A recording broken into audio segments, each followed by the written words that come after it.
Salutations! Comment allez-vous? Aujourd'hui, on se retrouve pour un thread Reddit et je vous amène deux histoires. Pourquoi deux? Parce que les deux sont assez longs. La première histoire, elle est sortie, ça va faire un moment, ça va faire presque 2 ans. Donc il se peut que certains d'entre vous l'ont déjà entendu et peut-être pour d'autres non. Pour ceux qui ne l'ont pas encore entendu, je serais ravie de vous le faire découvrir. Et cette première histoire, elle n'a pas de nom, alors je vais l'appeler le livreur de pizza. On n'a pas non plus l'identité de la personne, donc je vais décider de l'appeler Florian. Et cette histoire, elle se passe en 2016. Florian, il nous dit qu'il est livreur de pizza et que cette histoire se passe le soir. Florian, il va livrer des pizzas comme à ses habitudes et il va arriver à la dernière commande. Sauf qu'une fois la dernière commande terminée, son téléphone se met à sonner et il reçoit un appel.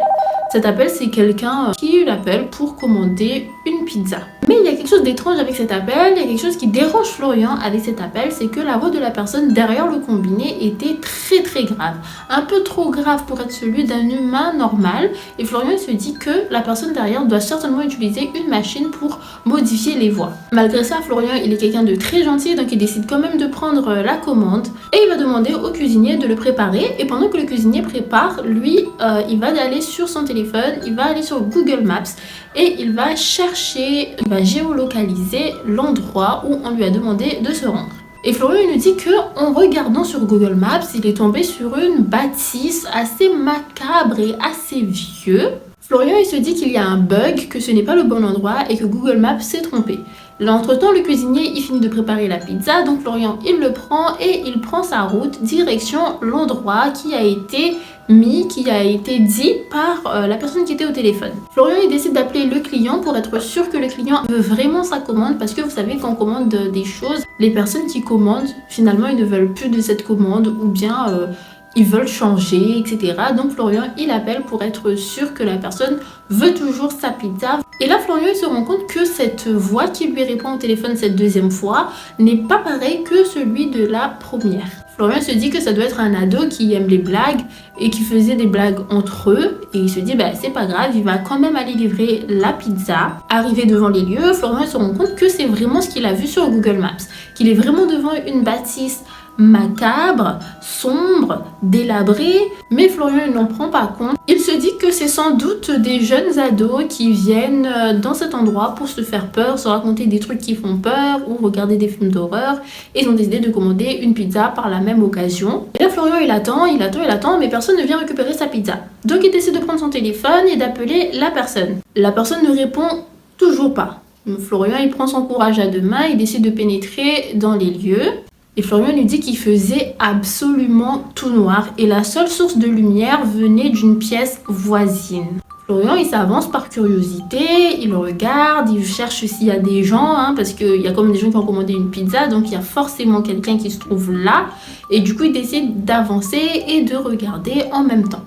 Et là, Florian, ce qu'il va voir, c'est vraiment un scénario de film d'horreur, un truc vraiment horrible. Il va se rendre compte que sur le sol, il y a un espèce de symbole satanique, comme il nous le dit, avec des bougies autour. Et il nous dit également, attention aux âmes sensibles, il nous dit également qu'il y avait une personne qui était en train de se mutiler au couteau. Florian, il est choqué lorsqu'il voit ça. Il se met à courir le plus rapidement possible vers la sortie. Et il se rend compte que l'autre côté, il y avait un gars qu'il n'avait pas remarqué parce qu'il était debout dans le noir. Il avait une capuche sur la tête, il portait un masque. Et dans sa main, il y avait un scalpel. Et il n'avait pas remarqué ce gars qui, du coup, l'attrape, lui met un mouchoir imbibé de chloroforme sur le visage. Et Florian, il va perdre connaissance. Il va se réveiller un peu plus tard. Et il va se rendre compte qu'il est au milieu du symbole qui a été dessiné un peu plus tôt. Là, Florian, il se dit c'est terminé pour lui. Il va finir en charcuterie, il va finir vraiment très mal en point. Et c'est à ce moment-là, petite lueur d'espoir, il va entendre la sonnette des policiers qui arrivent sur les lieux. Il se dit qu'il est enfin sauvé. Donc, il se met à se lever, il court, un des gars arrive à l'attraper et le poignarder sur l'épaule. La police arrive sur les lieux, ils pourchassent les deux individus, ils arrivent à les appréhender. Et la police va expliquer à Florian qu'en fait ces deux personnes sont deux gars qui s'étaient échappés de l'asile psychiatrique. Ils avaient pris également quelques instruments dans l'hôpital avant de s'enfuir, ils ont pris du scalpel, les masques. Ils avaient également volé de la morphine. Ces deux gars, ils étaient complètement dérangés parce qu'ils parlaient de sacrifier quelqu'un au démon. C'est à ce moment-là que Florian, il a compris qu'il était en fait leur cible. Et il termine le thread en disant: que se serait-il passé si la police n'était pas venue? Je préfère ne pas y penser. Aujourd'hui encore, j'en garde des séquelles. C'était la fin de ce premier thread. Je trouve ça vraiment horrible. Genre, surtout les livreurs là qui livrent le soir, faites très attention à vous parce que vraiment, c'est pas sur qui on peut tomber.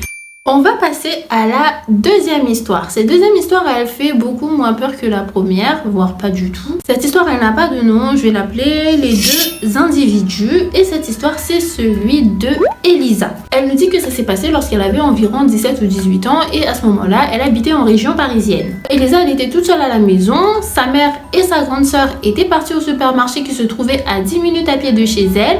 Et Elisa, elle avait également une petite sœur et son père était au travail, mais sa petite sœur n'était pas non plus à la maison. Elle chill, elle regarde la télé et son téléphone se met à sonner. Elle voit que c'est un appel de sa mère et sa mère, elle lui dit qu'elle doit prendre de l'argent sur la table pour aller la lui donner. Je sais pas, peut-être qu'elle a oublié. En tout cas, c'est pas précisé. Et du coup, Elisa, elle va chercher partout sauf qu'elle ne va rien trouver. À ce moment-là, Elisa, elle va entendre un bruit bizarre qui vient de l'escalier. Elle voit également sa chienne, donc elle avait une petite chienne, et elle voit sa chienne qui se met à grogner.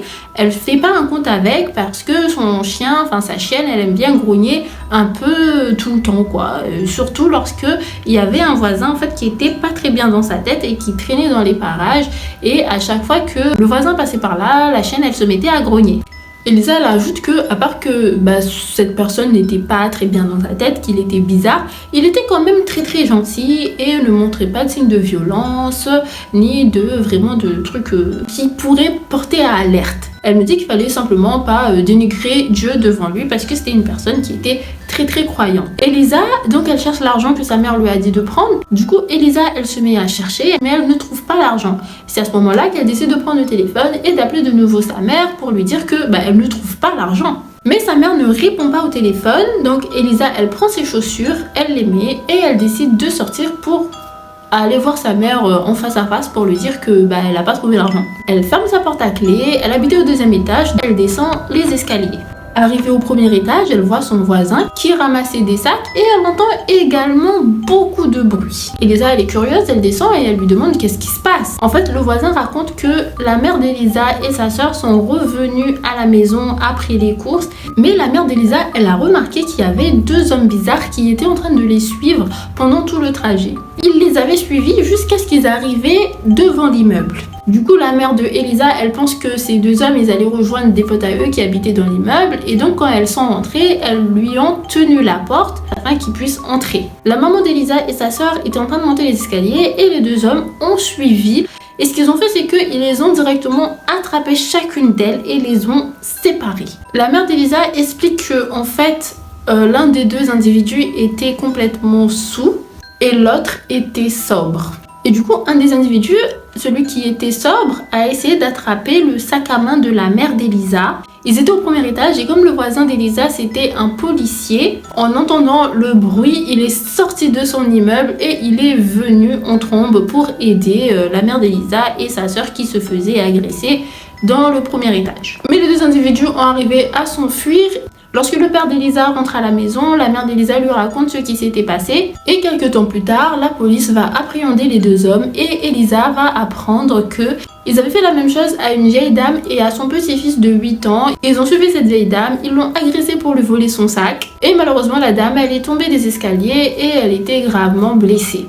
Les secours ont été appelés, sauf que la vieille dame est morte dans l'ambulance qui le transportait à l'hôpital. Et Elisa, elle a dit que quand elle y pense, ça aurait pu arriver à sa mère et sa grande sœur, donc elle est soulagée que ça s'est pas passé. Qu'avez-vous pensé de cette histoire? Moi, personnellement, je trouve ça vraiment... c'est horrible. Vous imaginez, vous venez, vous tenez la porte à quelqu'un parce que vous pensez que cette personne habite dans le même immeuble que vous et puis ces personnes, en fait, ils viennent vous agresser. J'imagine que vous aussi, ça vous est déjà arrivé de tenir la porte à une personne pour le laisser rentrer. Si vous avez avez regardé cette vidéo jusqu'à la fin, mettez en commentaire oula, dangereux.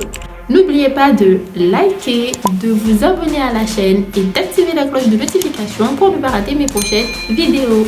Bye!